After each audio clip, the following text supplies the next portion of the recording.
Boa noite a todas, a todos. Bem-vindas, bem-vindos ao SEAT. Esta atividade é uma das atividades da Pré-Flist. Na semana passada, nós tivemos uma noite com Dostoiévski, fizemos uma leitura dramatizada de um trecho da obra Adócio. E hoje nós trazemos um sarau com leituras de diferentes obras da Nélida Pinhon. A Nélida Pinhon é a autora homenageada pelo SEAT na Festa Literária de Santa Teresa deste ano. A Flist vai acontecer amanhã, que é 15 de maio, de 10 da manhã às 18 horas, com atividades variadas para todos os públicos, apresentações dos alunos, professores, artistas convidados, mesas de debate.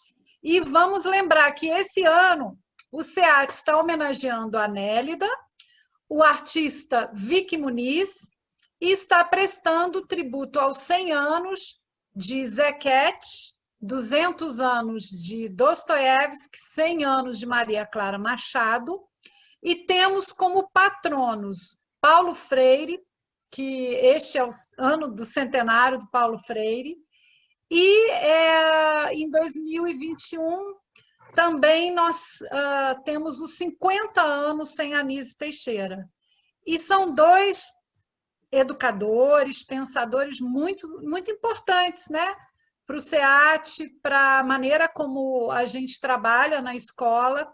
Então, nós vamos ter uma mesa dedicada aos dois na Flist, às 17 horas, com a Libânia Xavier e a Maurilane Bicas. Essa mesa vai ser mediada pela professora Mônica Aquino, que é professora do SEAT. A programação está toda divulgada nas redes sociais do SEAT, da Flist, e no site do SEAT e da Flist. E para essa noite, nós preparamos uma seleção de textos dessa grande autora contemporânea, Nélida Pinhon. Ela é membro da Academia Brasileira de Letras, ela sucedeu Aurélio Buarque de Holanda, e ela, na verdade, foi a primeira mulher em 100 anos de história da Academia Brasileira de Letras a presidir a academia.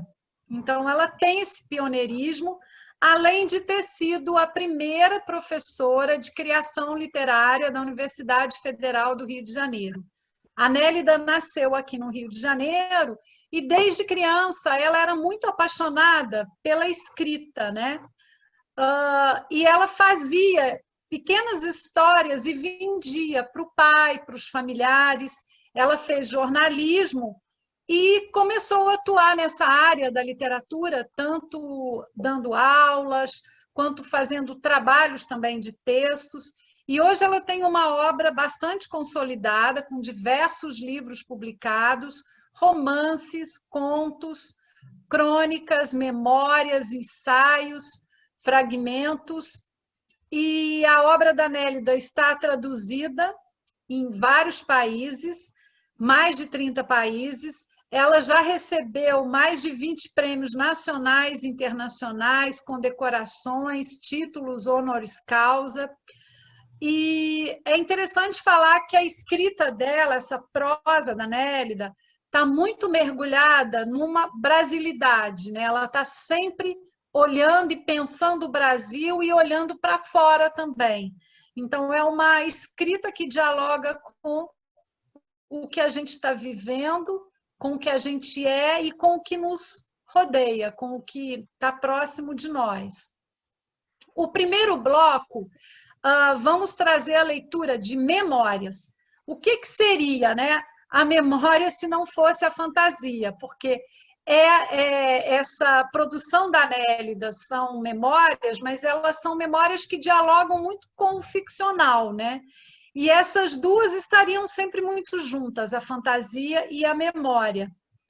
A memória atravessa toda a obra da Nélida, nos contos, nos romances, ensaios, fragmentos, embora ela tenha alguns livros que são caracterizados como livros de memórias, né?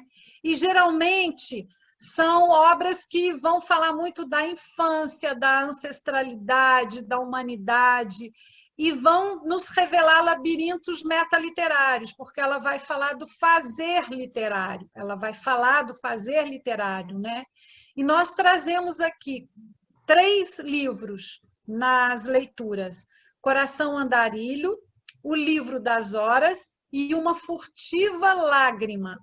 Interessante como que esses títulos já dizem muito de uma escrita que tem cheiros, tem cores, tem gestos, tem gostos, tem sons, e a gente nota logo uma sensorialidade, né, nessas memórias e caminhos tecidos de sonhos, lembranças, infâncias. A cada dia aprendo a amar. A família, os amigos, a língua, as instâncias da vida e da arte. Tudo que eu escuto e responde ao chamado. O que arfa, respira e acolhe-me sem eu haver pedido. Amar a quem me abraça sem pensar em me dar as costas. Amar a quem late, ruge, relincha e é bicho, como gravetinho, alegria dos meus anos maduros. Amar a paisagem onde durmo e a humanidade repousa. Amar a descuidada língua dos homens, em geral surdos, que recusam ouvir os latidos do coração. Amar a voz dos atores que no palco, sob a batuta da tragédia grega, apoiados em seus coturnos, intensificam o mundo. Som do que há por trás das portas e sigo os ditames da amizade que fortalece e decepciona. Como consequência, não sou inocente no jogo dos afetos. Como os demais, seguindo o roteiro da infância, afundo-me no caldeirão de feijão preto, no qual Dom Ratão submergiu fulminado. Só assim, em nome da fraude, invento sentimentos idílicos e desconsidero emoções subalternas. Aliás, a história da amizade é um prodígio humano. Suas regalias e emoções tombam no meu regaço e as acolho. Agarro-a contra o peito e guardo-a no cofre, não posso perdê-la. A amizade não esvazia meu coração, ao contrário, ocupa-o sempre. Mas o que dizer da partida do amigo a quem se quis por toda a vida? Levei Elsa ao cemitério e nunca mais fui a mesma.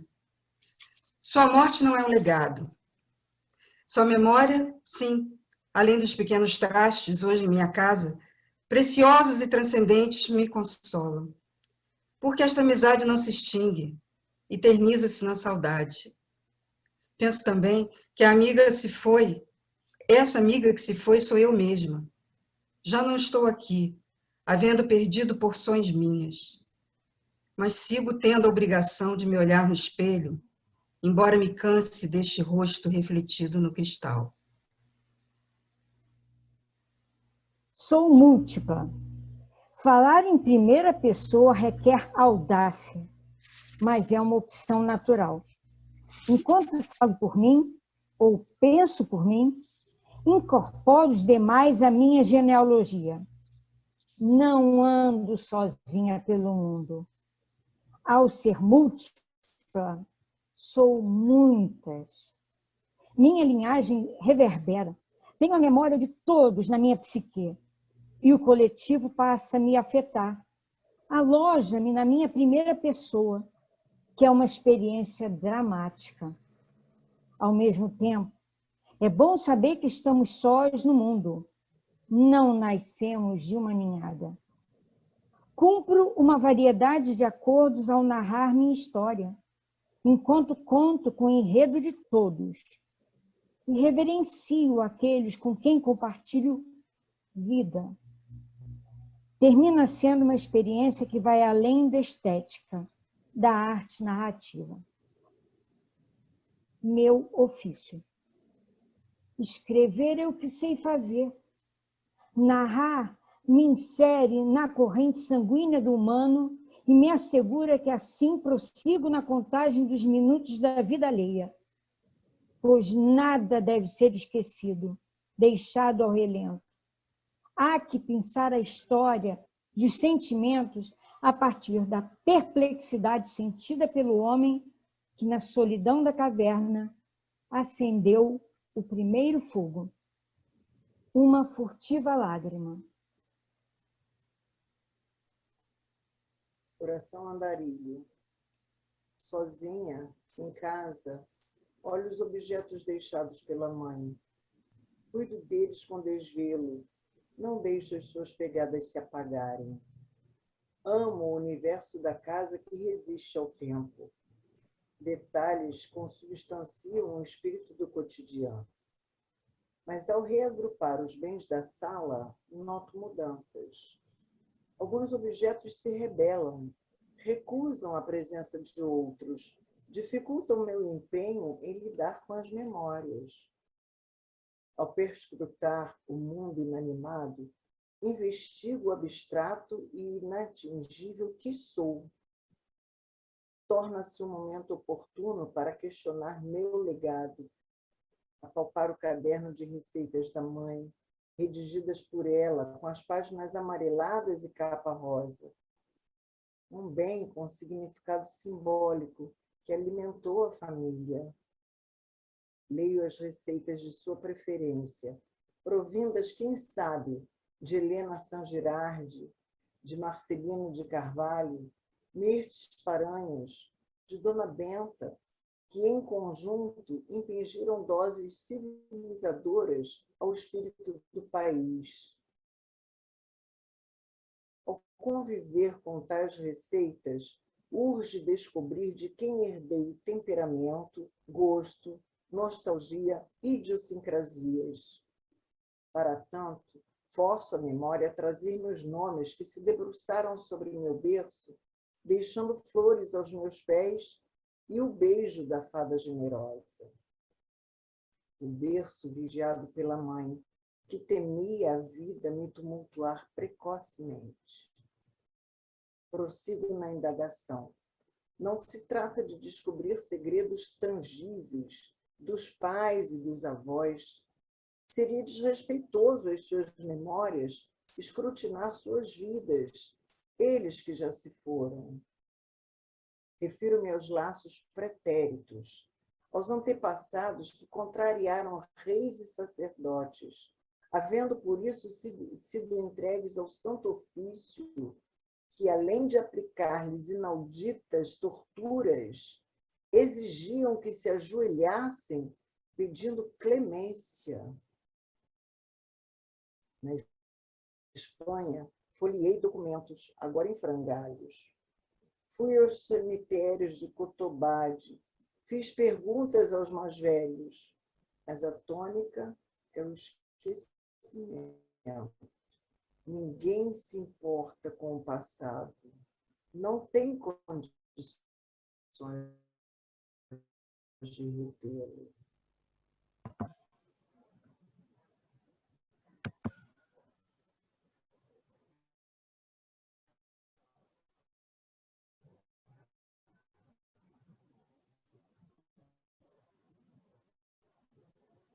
Nélida Pinhon é uma romancista extraordinária, com total domínio das ferramentas da escrita. Suas narrativas envolvem os leitores de uma maneira personalíssima. O feminino é muito marcante em seus romances, que já receberam inúmeros prêmios. Em Vozes do Deserto, seu penúltimo romance, Nélida mergulha nos sentimentos de Sherazade, fabulando para salvar a própria vida a cada noite. Esta obra recebeu o Prêmio Jabuti de Melhor Romance e de Livro do Ano em 2005. Em 2020, publicou Um Dia Chegarei a Sagres, fruto de intensas pesquisas em Portugal. Nélida, tal qual a personagem das Mil e Uma Noites, é uma contadora de histórias excepcional, que encanta e seduz seus leitores a sempre ouvir mais uma história.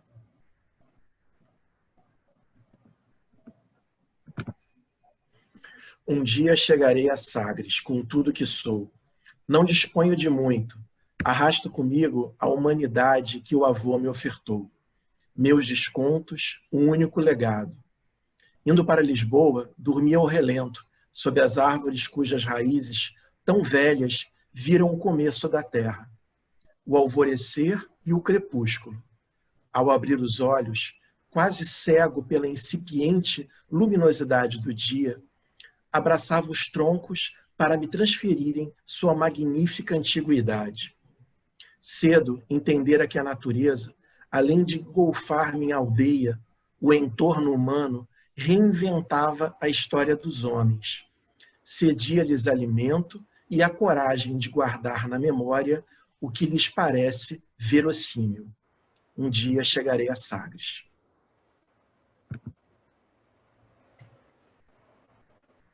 Veio vestido para que o pai traduzisse suas intenções, jamais duvidasse de sua coragem. Dependurou-o sobre o arbusto, uma bandeira de pedra, armadura, guerreiros provados em sua defesa. Acariciou o corpo como se fosse homem atingindo valentia de mulher. Procurava os seios, uma corrida de gato no telhado. Os seios da filha, maturidade de fruta concebida pela árvore. Os dedos escorregavam atrás da calcinha de rendas, gestos circulares, insatisfeitos, esgarçando ela a proteção como se tratasse de destrinchar um frango, até expor o sexo coberto de grama escura e deitar-se sobre o chão nua e branca, condenando o pai. Antes de enfiar-lhe a adaga, Marta pensou: você me concebeu, agora aceite a minha alma de volta. O corpo prateado pelos reflexos de sol, o pai apreciava. Perturbava-o a maravilha daquela carne em que se perdia a distância, como se apenas nascido lhe ofertassem a segurança das coisas perfeitas, porque as amava com puro instinto. A filha a quem a terra outorgara a fartura de todas as estações. Diante dela, nua na relva, indagava se seria seu o sangue que adotava a liberdade dos imortais. A casa da paixão. A voz de Sherazade ecoa pelo palácio, chega à cozinha. Mistura-se as ervas furiosamente esfregadas na pele do carneiro que gira sob a brasa. Cada serviçal, à sombra do império, arranca nacos da carne e das palavras, que escuta pela metade, incapaz de prever o epílogo das histórias.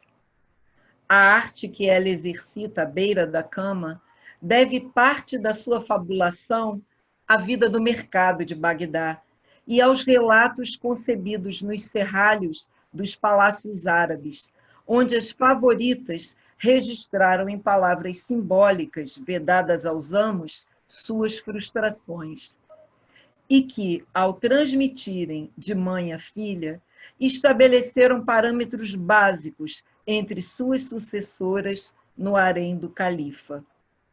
Muitas destas histórias, tristes e repetitivas, a despeito de se originarem de uma imolação individual, forneciam peso a um universo que, bem explorado, tornara Sherazade dona de ilimitado repertório. Vozes do deserto.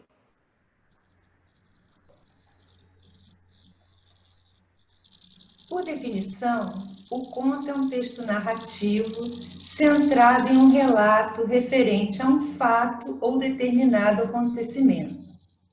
Pois Nélida Pinhon, a partir de um fato ou acontecimento, conta um mundo, a vida de um personagem, a saga de uma família, tudo com maestria absoluta. Nélida amplia o espaço do conto com sua linguagem elegante e vigorosa. As referências que faz em suas histórias são simples e naturais, fruto do seu grande conhecimento e leitura, e são mais um sabor, um convite a viagens a outros e muitos mundos. Nada pesa, tudo tem sentido. Trazemos o pão de cada dia, fragmentos e a camisa do marido. Um pouco do universo dessa obra premiada, consagrada. O texto de Nélida Vignon é para todos. Texto de um olhar fortemente feminino e com preocupação com o humano em lugar de destaque. É encantador ler Nélida contista.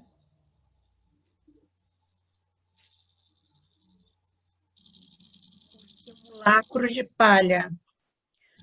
Os espantalhos são feios, mas combatem a adversidade. De estética desajeitada, precário simulacro do homem. Cumprem sua missão na terra com exatitude. Fincados no campo lavrado, em defesa da próxima colheita, eles afugentam os pássaros de índole ladra. Tão parecidos a nós, que também roubamos legumes e sentimentos dos quintais vizinhos. À vista deles, que arfam imitando os homens, os pássaros recuam, voam em círculos, não se acercam. Temem danificar a plantação, enfrentar a inescrupulosa astúcia dos homens. Como se reconhecessem os intensos sentimentos que perpassam por aqueles espantalhos. Há milênios que estes tristes bonecos afugentam pássaros, espíritos e maus presságios, tocados sempre pelo sortilégio de uma crença que lhes infundia a condição humana. Terão nascido eles da familiaridade dos homens com os deuses que junto aos camponeses semeavam os campos. Afinal, esses lavradores que moldaram tais figuras de palha foram sempre vizinhos do sagrado. Bastavam-lhes subir a montanha, onde o ar era rarefeito, para baterem as portas das divindades. Quando percorriam as florestas, com frequência chegavam-lhes os avisos emitidos pelos oráculos, pelas bruxas. Ruídos oriundos de estranhas entidades, logo traduziam-se em advertências. Esses seres, embora temidos, eram como parentes que lhes comunicavam as boas novas. Assim, tornou-se natural a adoção de superstições, amuletos, arremedos da realidade sacra.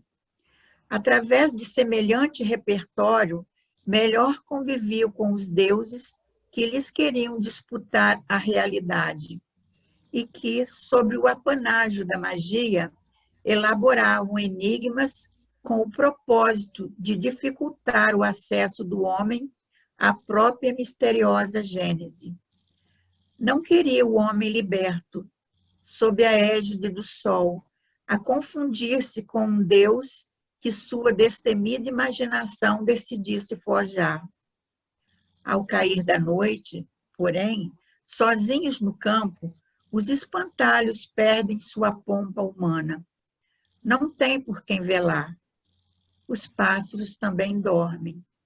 Precisam vencer o escuro para revestirem-se dos seus andrajos. Outra vez, mas devem superar a aurora. A chegada da chuva que lhes rouba, de tanto pingar, pedaços de um corpo feito apenas de palha, o pão de cada dia. A camisa do marido. Após o enterro, já no quarto, sozinha pela primeira vez em 30 anos, Elisa se desnudou. O espelho revelava um corpo envelhecido. Para este momento, escolheu a camisola da noite de núpcias, com cheiro de naftalina, há anos na gaveta, e pensou o que fazer com as peças íntimas do marido, que ele preservara como lembrança da noite de amor que haviam vivido. Decidiu, então, que a camisa do marido o substituiria no leito. Para isso, Guardou a peça, manchada de sangue, dentro de uma posta na cama, como a lembrança mais duradoura do homem. Relíquia que demonstrava um zelo que ele teria apreciado. Com essa decisão, ambos teriam uma outra noite, mais feroz que a primeira, para se amar. E a partir daquele dia, passaria a considerar os trapos destroçados pelo punhal assassino um símbolo daquele que não a deixara por vontade própria e que antes jurara permanecer ao seu lado até a morte. Não haveria outro homem em sua cama. Foi a tia quem me falou pela primeira vez da existência de Amberre, uma cidade que se notabilizara no passado pelas transações financeiras ali havidas a serviço de reis, príncipes, até o descobrir mais tarde que o próprio Carlos V, em momentos de aperto, recorria a seus banqueiros para lhe financiarem as guerras. Do outro lado do Atlântico, eu, que tremia de frio no mês de julho e sofria as agruras do salário miserável, solidarizava-me com as aflições de um imperador que dependia de meros banqueiros, donos do destino de dinheiro. E quanto mais a figura do imperador se agigantava no curso da história, tanto mais Amberre, vista de longe, parecia-me uma paisagem desolada, cravada no século XVI.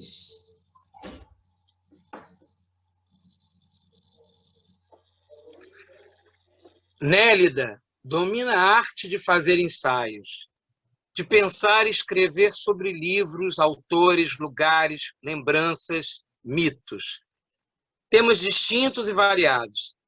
Ela tece cada fio de palavra a palavra, de pensamento a fantasia.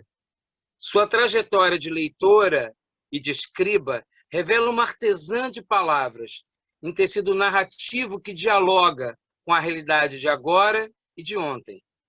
Ela vai à Grécia, à Galícia, ao norte do Brasil, a Machado de Assis, a Marília Pêra, com uma naturalidade de quem vê além.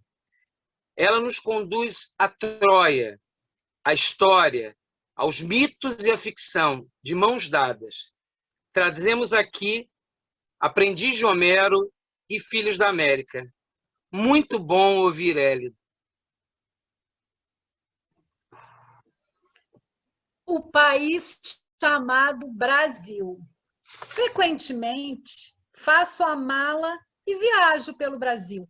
Corto o país de norte a sul, com o coração sobressaltado. Nunca sei o que essas intensas geografias vêm oferecer. Elas de muito são antropofágicas e inconformadas.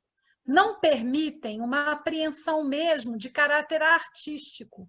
Nessas cidades, à margem dos circuitos sofisticados, apuro a sensibilidade e escuto ruídos do coração brasileiro.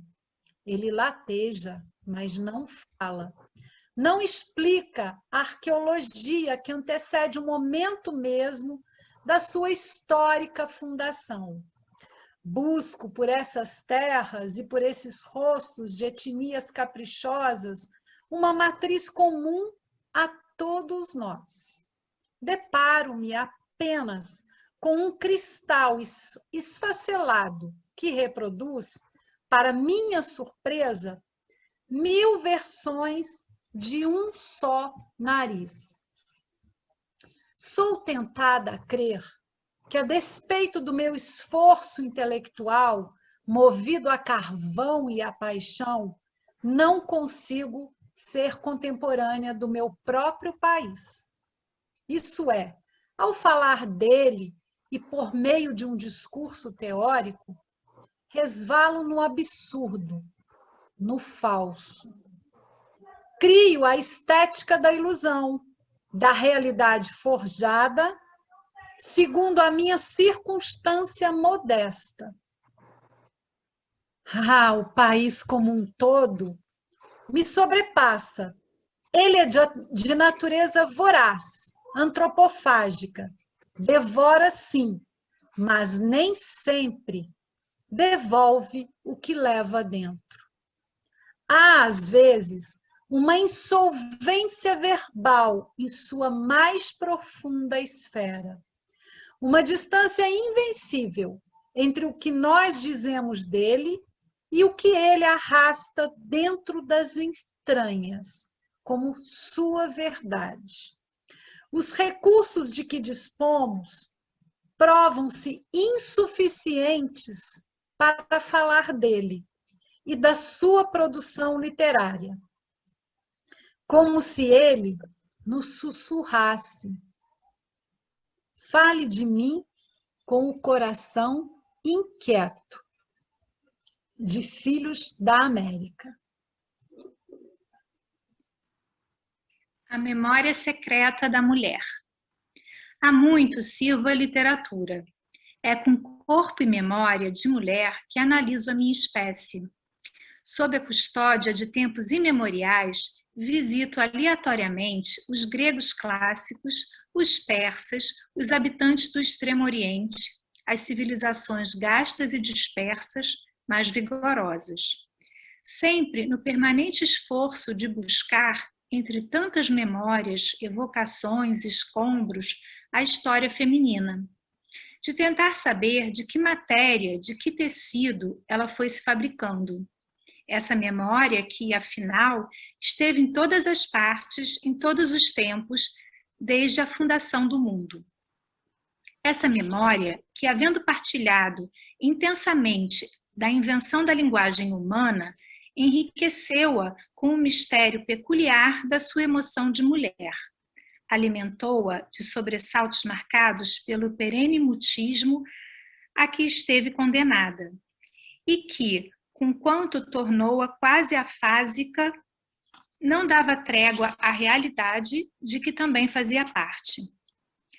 A fantasia, contudo, leva-nos a conjecturar por onde andou esta memória e o que engendrou ao longo de suas mudanças.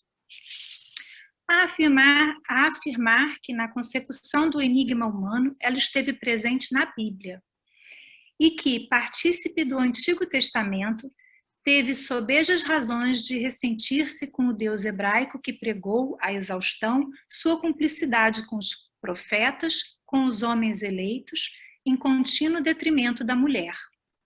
Daquelas mulheres bíblicas que, de temperamento forte, aceitaram em boa hora a realidade religiosa forjada mediante acordos que consolidaram o monoteísmo, e que, confrontadas com tantos desafios inéditos, submeteram-se aos estatutos impostos pelos varões hebraicos.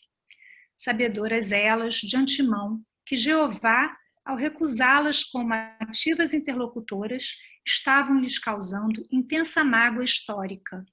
Uma tristeza que, contrário à tese freudiana da mulher padecer da nostalgia fálica, originava-se, isto sim, do fato de haver ela sido posta à margem dos episódios bíblicos essenciais, como quando Sara, cúmplice de Abraão, a quem podia ser perfeitamente equiparada, é afastada do pacto estabelecido entre Deus e o marido, do qual deriva a Sagrada Aliança. A genealogia de Marília Pêra. A trajetória de Marília Pêra constitui uma narrativa, a história de uma grande atriz do proscênio e das gambiarras que se confunde com o enredo brasileiro e que, ao se enlaçar desde a infância com o teatro, manifestou por essa arte um amor que ela reforçou com os anos, indiferente às agruras reservadas aos que vivem de tal ofício. Testemunhou desde o berço o drama vivido pela família dentro e fora do palco. Uma Grey que percorria os teatros do centro e dos subúrbios do Rio de Janeiro a atuar, como se fosse uma funâmbulas, oriundos das feiras medievais.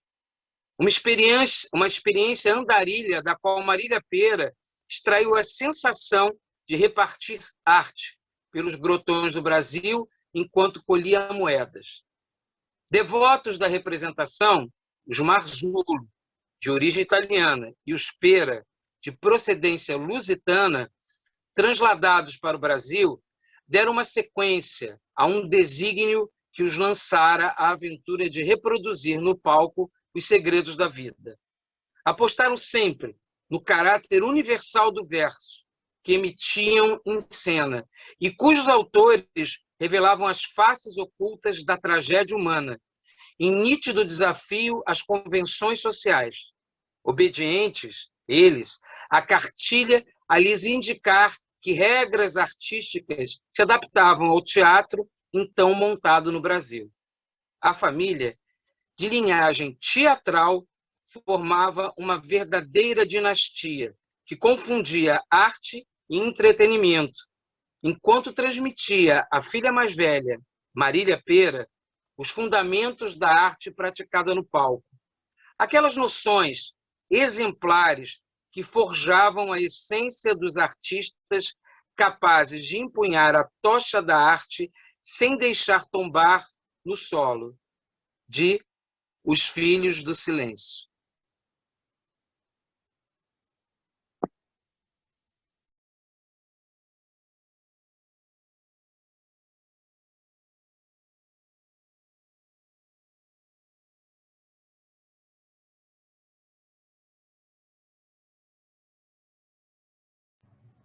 Ninfa? Ninfa ficou emocionada. Sim. Eu vi. Agora nós temos um vídeo que foi produzido pelo SEAT, com leitura coletiva de professores, de funcionários e também colaboradores do SEAT. É um vídeo que vai trazer a leitura de um texto dela, Poética da Escriba, desse livro Filhos da América. A gente vai compartilhar o vídeo e pedimos vocês para ficarem, porque ao final do vídeo nós vamos abrir para um debate, para uma conversa sobre a obra da Nélida. Muito bom contar com a presença de todas vocês que estão aqui. Então agora a gente vai compartilhar esse vídeo.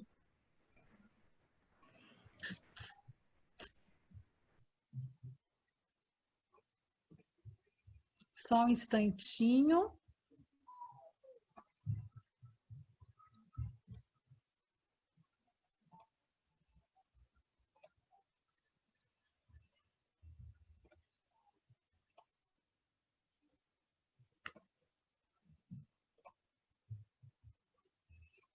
Desculpa que tenho que ficar atenta aqui ao som.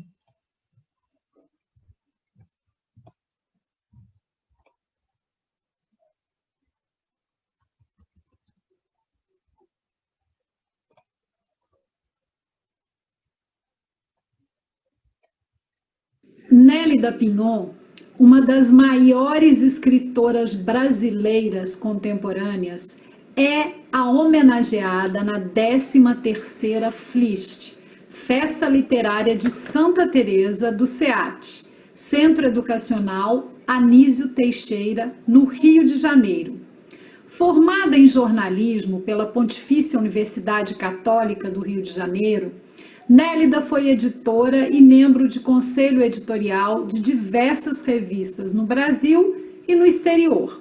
Ela estreou na literatura com o romance Guia Mapa de Gabriel Arcanjo, em 1961. Essa obra aborda o pecado, o perdão e a relação dos mortais com Deus, trazendo diversos elementos atemporais. Membro imortal da ABL, Academia Brasileira de Letras, Nélida é acadêmica correspondente da Academia das Ciências de Lisboa e da Real Academia Galega. Sua produção literária engloba romances, contos, crônicas, memórias e ensaios. Aqui, em Filhos da América, livro de memórias com ensaios e pequenos artigos, ela percorre muito do que caracteriza o nosso continente: enigmas, faces, diversidades, a vida, as culturas, as tradições e a poética. Vamos ler A Poética da Escriba. Nélida Pinhon, Os Filhos da América, Editora Record.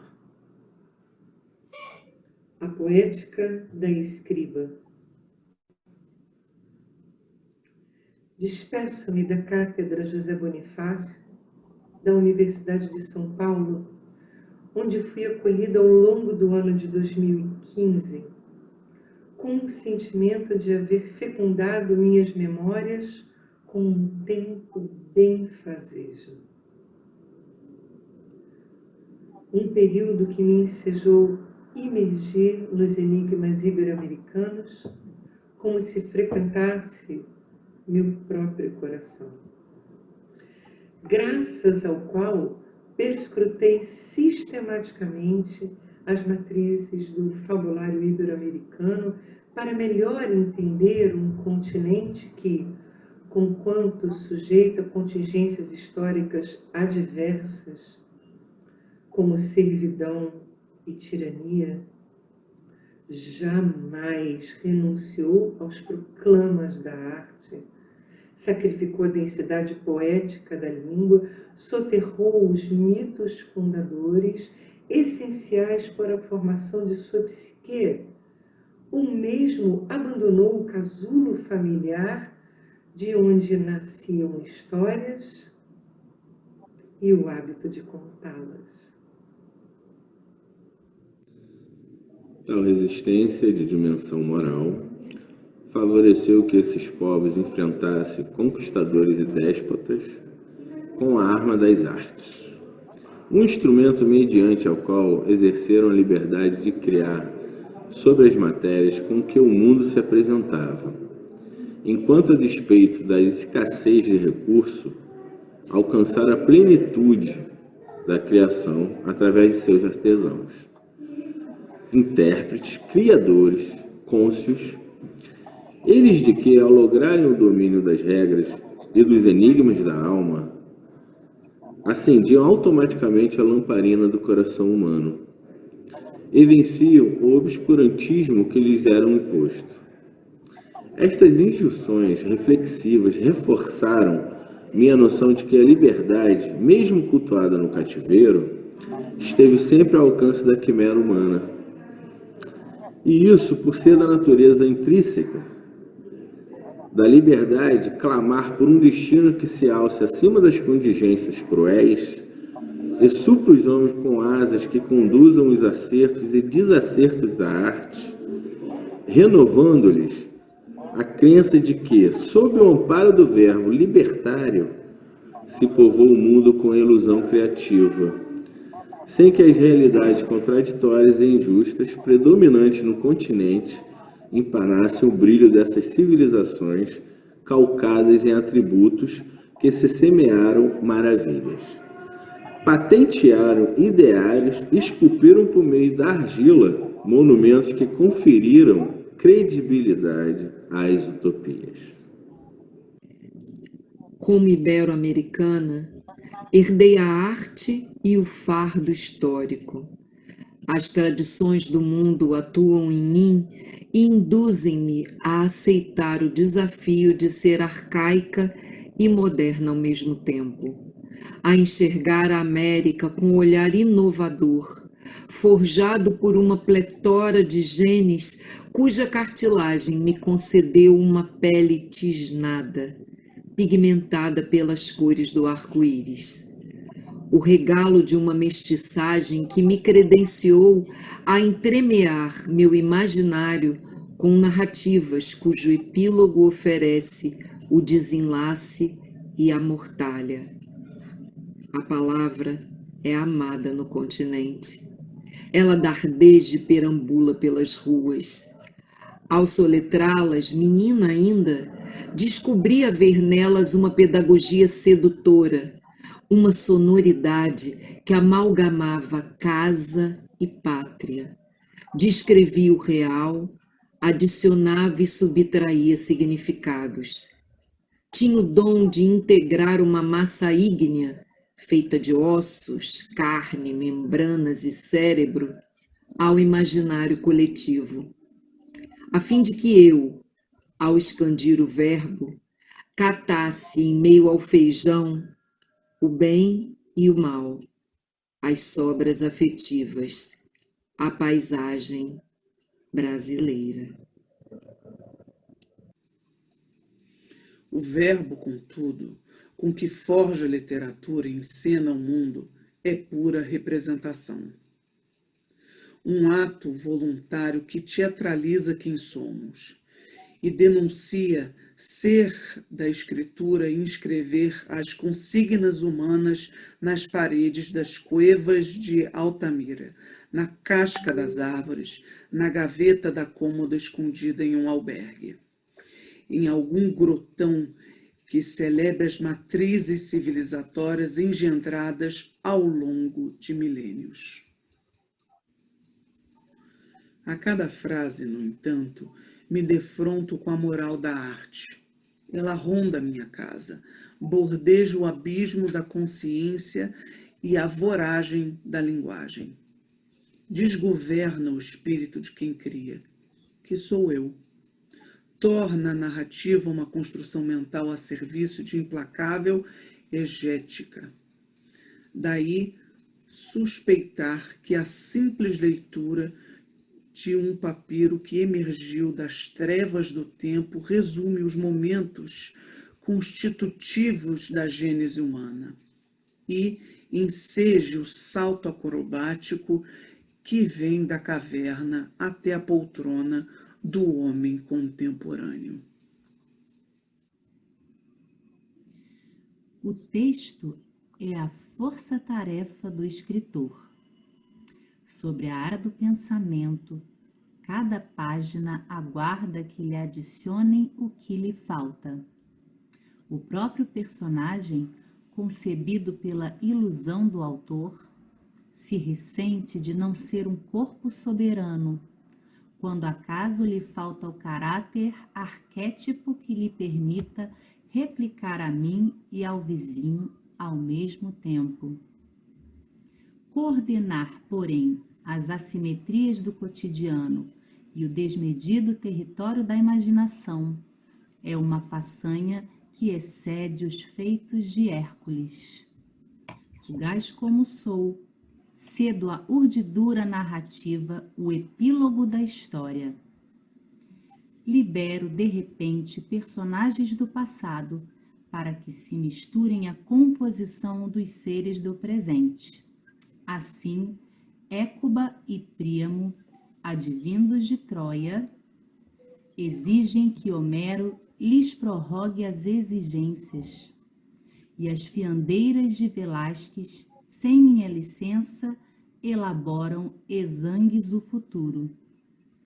Enquanto a tapeçaria de Cluny, em Paris, põe em destaque o unicórnio como símbolo da ambiguidade, agindo todos certos de que o milagre da arte reproduz a vida.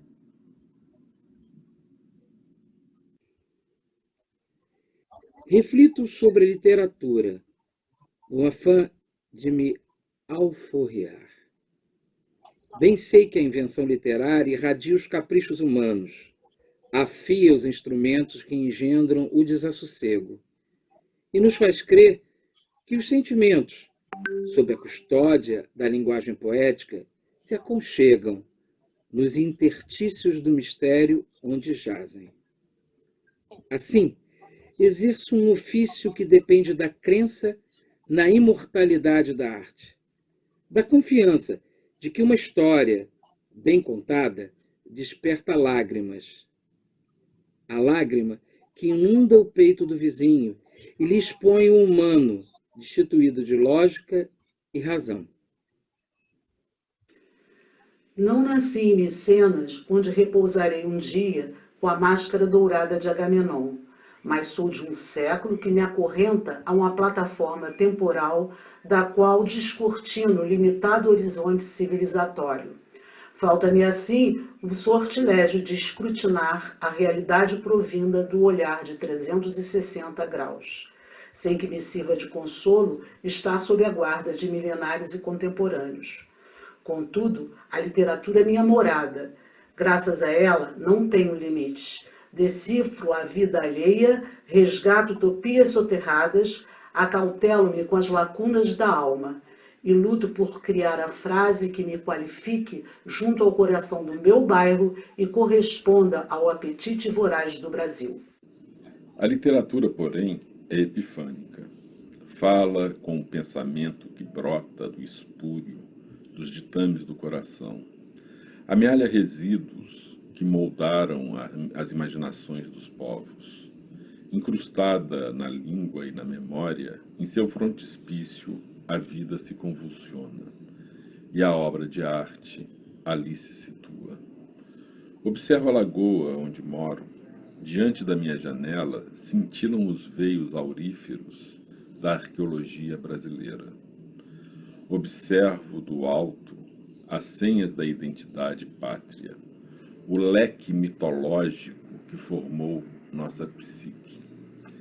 E enquanto a vida desfila lá embaixo, e nada do humano me escapa, indago quando começamos a ser brasileiros. Somos, contudo, filhos da cultura, graças à qual arfo. A cultura que, conquanto semeia a discórdia, fez de mim filha da sua pregação, da sua grandeza, de tudo que atua em mim. A sua matéria difusa e inconsútil me habita. Às vezes impapável, ela me cerca de instantes históricos, íntimos, e assume por força da sua natureza proteica variadas formas. Ela modela aspirações. Conquanto seja por temperamento insidiosa, sou parte dela. Ela me oferta a pujança do real e os subsídios que me fazem falta. Com tal amparo, interpreto os credos humanos, anuncio o pensamento, os acordes musicais, o alimento, o verbo e meu próprio nome, Nélida. Sem esse primoroso conjunto, naufrago. A cultura reflete meu desejo. É carnal, mística, transcendente, arqueológica, moderna, tradicional, falsamente contemporânea. E como filha da imaginação e das contradições humanas, expresso o que permeia o coração inquieto e insensato de cada um de nós, pronta a atender às manifestações e à luxúria humana, a fazer germinar o caos.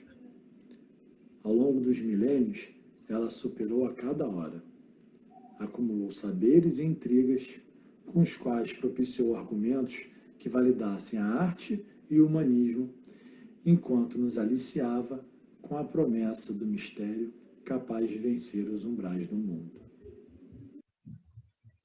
Desde tempos nascentes, respondeu pela língua e pela colheita, pelas palavras e pelas batatas. Ambas saciavam o instinto de sobrevivência da espécie e asseguravam a abundância.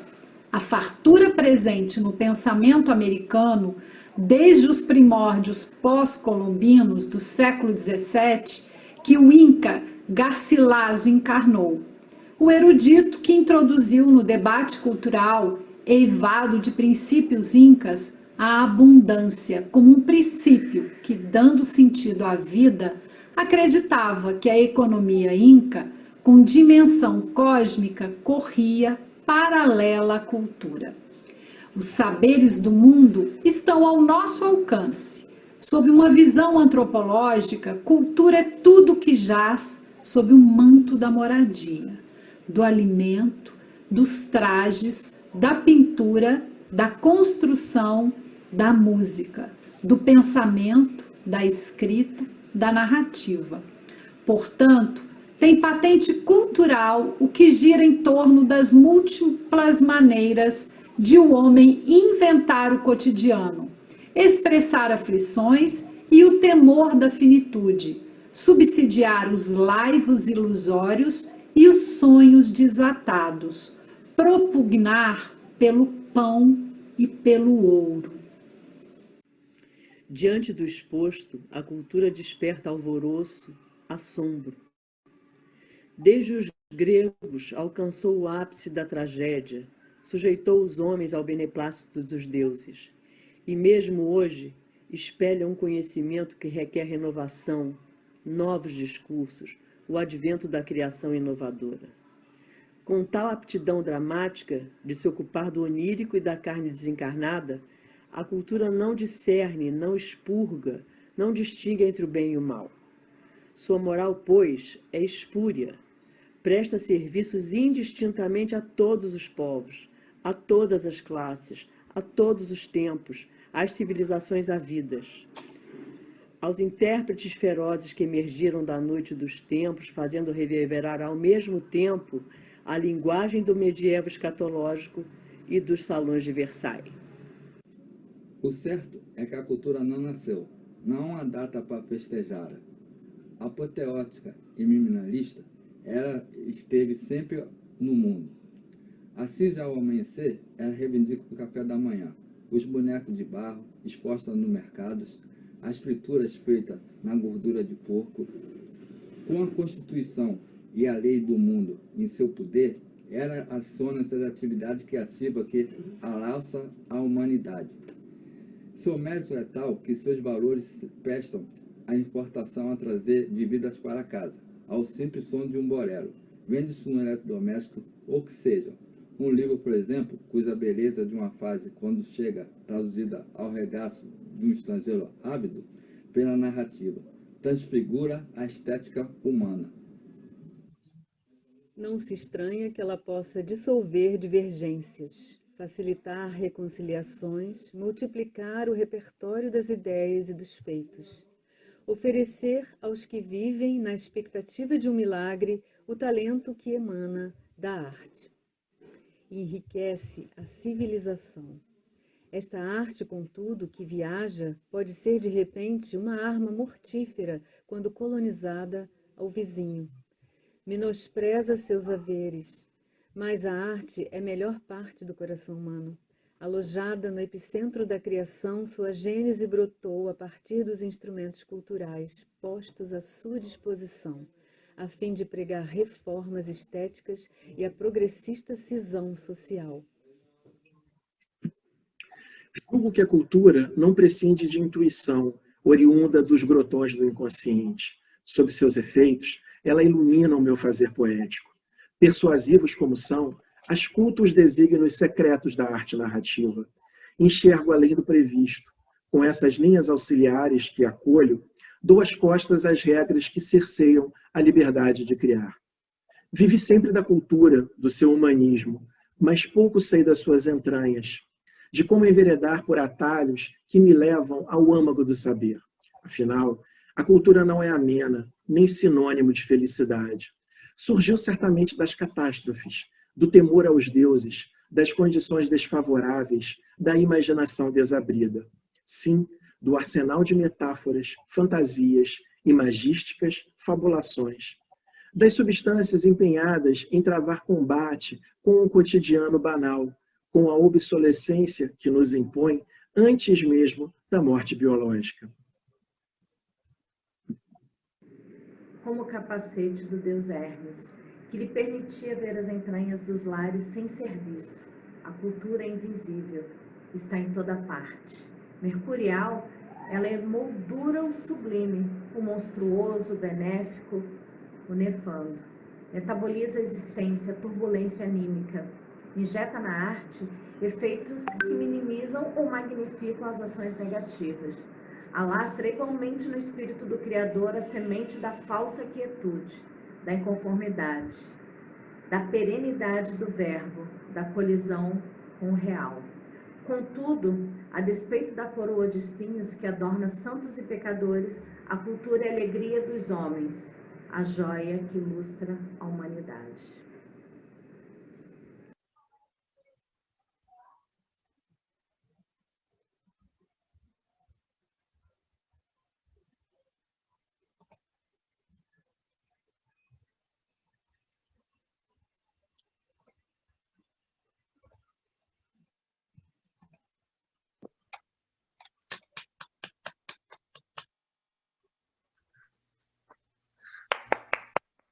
Muito bom!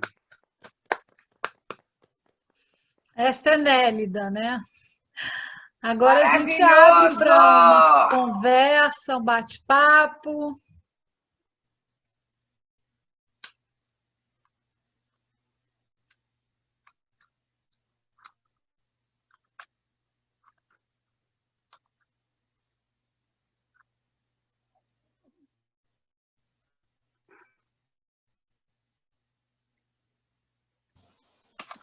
Eu, particularmente, para mim foi uma experiência incrível conhecer mais detalhadamente essas vertentes e essas linhas, né, que ela trabalha com a literatura, né, e me deixou assim impressionado. E ter essa oportunidade agora de ver vários fragmentos de coisas dela reunidas me dá uma vontade louca de ler tudo dela agora.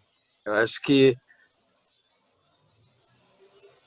quando acontece a sensação que ela te toca de algum modo, né? Então eu saio daqui com uma vontade, fiz a leitura, né? O fragmento, né? Que a gente viu do livro de memórias e agora na leitura do que seria contos, romances, crônicas, e é impressionante a versatilidade, o modo como ela lida disso, né? Como é que ela faz disso um ofício muito bom. E como ela leva aí, como curiosidade, também uma certa poética quando ela vai exercer também essa função meio de jornalista, de contista. Enfim, estou só fazendo um comentário de uma sensação emocional que eu tive de ver e mergulhar um pouco na obra da Nélida Pinhon. Que é um leque de opções, né, Rubinho? Maravilhoso. E eu conhecia muita coisa dela, mas fiquei assim apaixonada, porque são tantas vertentes que a gente fica meio boquiaberto. Eu acho que ganha muita força porque a gente ouviu muitas vozes, né? Então, como a Nélida é plural, a gente ouvir essas várias facetas da escritora em diversas vozes, eu acho que isso traz mais força ainda para essa pequena amostra que a gente trouxe da obra grandiosa da Nélida. Gente, só queria falar aqui que a Shirley está assistindo, Ana Paula, Dionísio, Osvaldo, Ana Paula Monteiro, todo mundo está assistindo aqui pelo Facebook e mandando um alô para todos, dizendo que está muito legal aqui.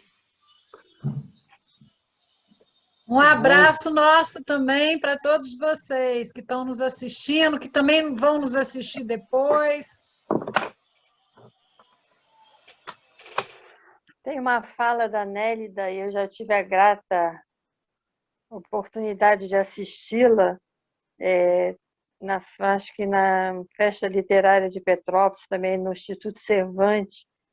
E uma das coisas que mais me impactou é essa fala dela como imigrante, né? Como é que ela fala da ancestralidade dela e tudo mais. Eu lembro que teve uma fala que me impactou muito como ela se coloca, e aí eu me coloquei também nesse lugar como uma eterna imigrante, sendo filha de imigrantes, né?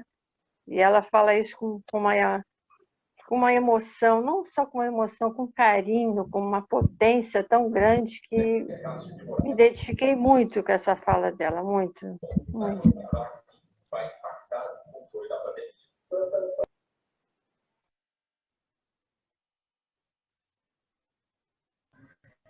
E amanhã temos a possibilidade de ouvir a Nélida às 15 horas.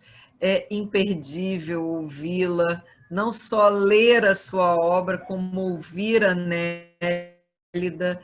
É uma oportunidade oferecendo esse momento de poder ouvir Nélida Pinhon. Imperdível. E muito bacana também, só para acrescentar, o Edith, essa homenagem, né, que a Feira Literária de Santa Teresa, a FLISH, né, tradicionalmente faz todos os anos, homenageando, né? E essa homenagem desse ano está sendo maravilhosa, né? E é sempre bom, né? A gente está homenageando um autor vivo, né? Que produz e que a gente pode conversar. Realmente é imperdível, é imperdível.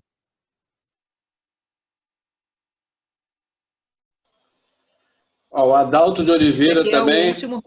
O Adalto de Oliveira está falando para dar um alô para ele, então ele está dando aqui. Luiz Aita, está todo mundo assistindo a gente lá. Vai, Edith. Esse foi não digo o último, né, o mais recente romance da Nélida, que foi publicado em 2020. É de um fôlego, né? Ela é uma escritora de muito fôlego. E é isso, produzindo, o tempo todo produzindo, mesmo que tenha um hiato entre a publicação do penúltimo romance, que é Vozes do Deserto, e esse, ela sempre está escrevendo, pensando literatura, pesquisando para escrever um livro.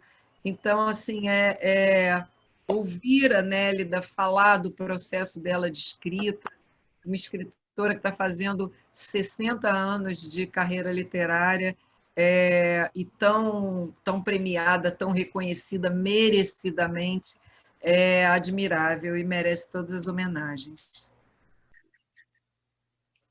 Eu queria deixar registrado que foi emocionante, riquíssimo.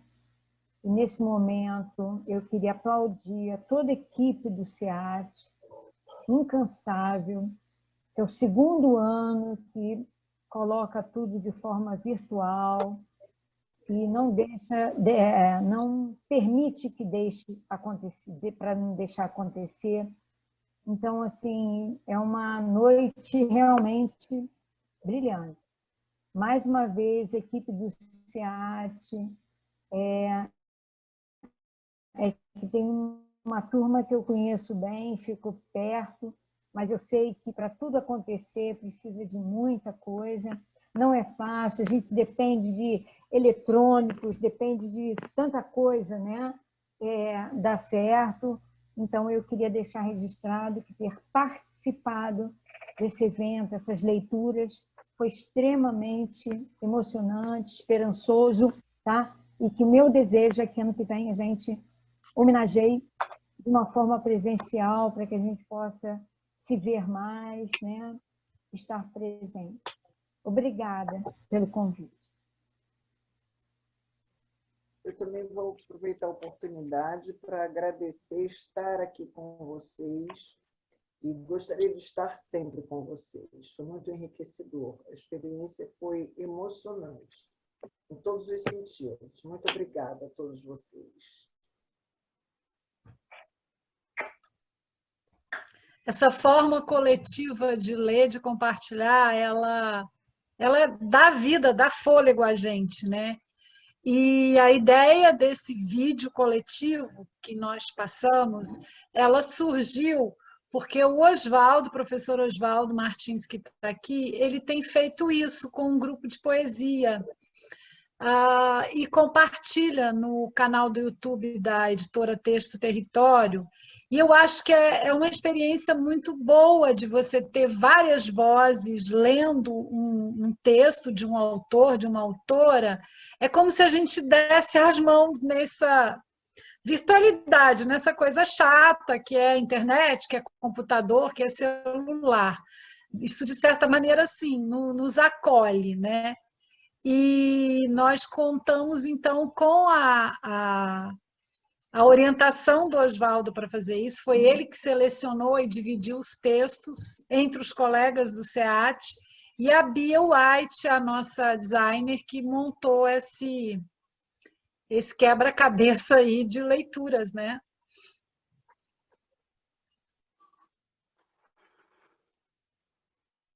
Ou seja, uma maravilha.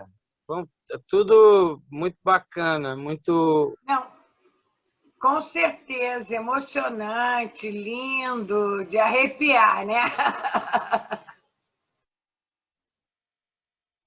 Estou ansiosíssimo para amanhã. Nélida ao vivo, a cores, ela conversando, falando. A gente vai poder perguntar coisas, não vai, Ninfa? Vai dar tempo do público perguntar coisas? Conta pra gente. A professora Marlene, do SEAT, Marlene Araújo, não sei se ela está aqui, eu não estou vendo, ela vai estar nesse momento também com a gente, né? Com a nossa equipe de organização. E acredito que tenha um tempo para fazer perguntas, mas imaginamos também que quando ela começar a falar, vai embora, né? Então, assim, esperamos todos vocês amanhã. A partir de 10 horas, a programação está muito variada, tem atividades para crianças, para adultos, para, enfim, todas as idades.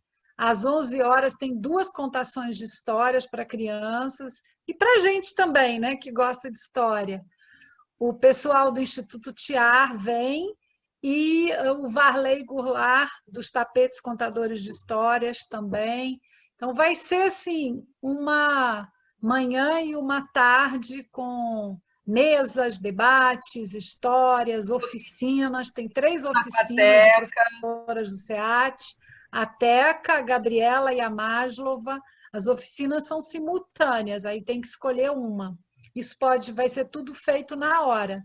Então, a nossa programação está bem variada. A gente vai terminar com as apresentações musicais às 17 horas. Tradicionalmente, a Flicht sempre terminava com um show, né? E a gente vai manter a tradição dentro do possível. Vamos estar ao vivo com a Elisa Dor, que é também professora do SEAT, né? Ela é artista, é intérprete, cantora, música e vai cantar. E temos também alguns vídeos com ex-alunos, com alunos do SEAT, dança, música, tem muita coisa legal que vai estar amanhã. Ninfa, qual é o horário da Nélida?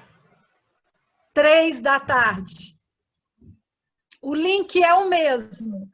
Leon que vai administrar esse link aí para a gente, então o link já está divulgado amplamente, não precisa inscrição, podem convidar amigos, parentes, vizinhos de tela, de computador, enfim, todo mundo está convidado.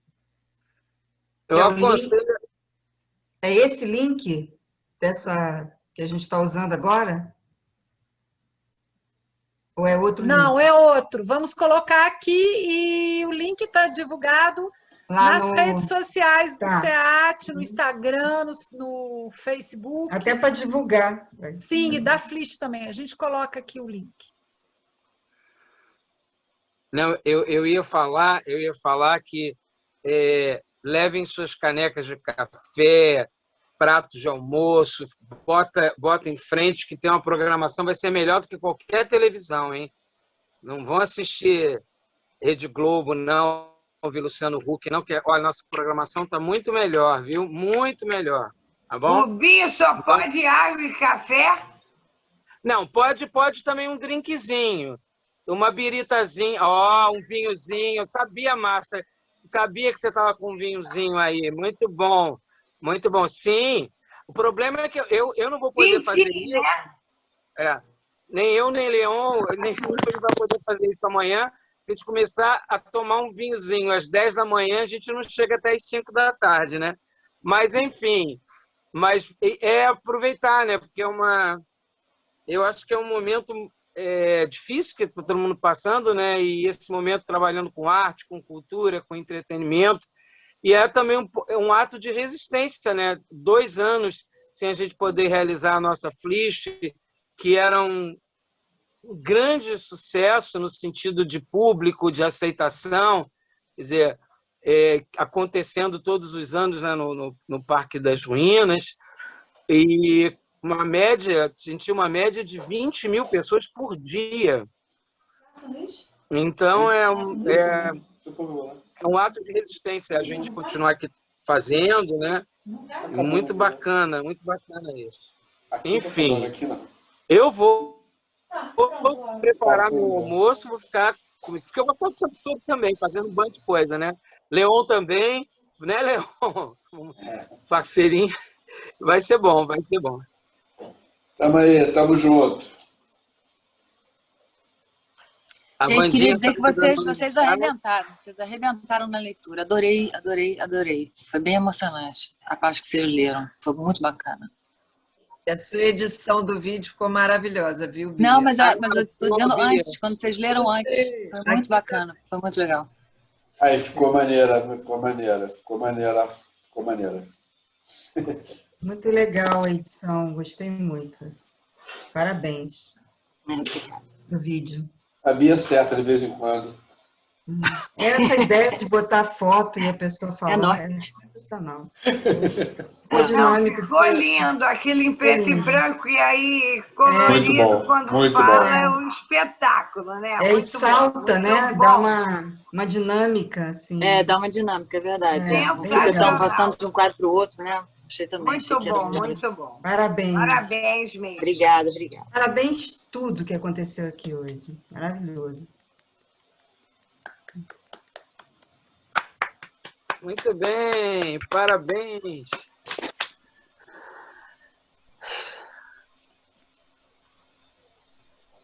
Viva a Flist, viva a Nélida e viva o SEAT. Viva o SEAT.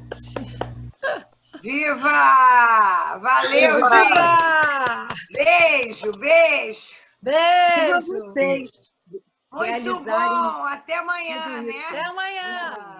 Até amanhã.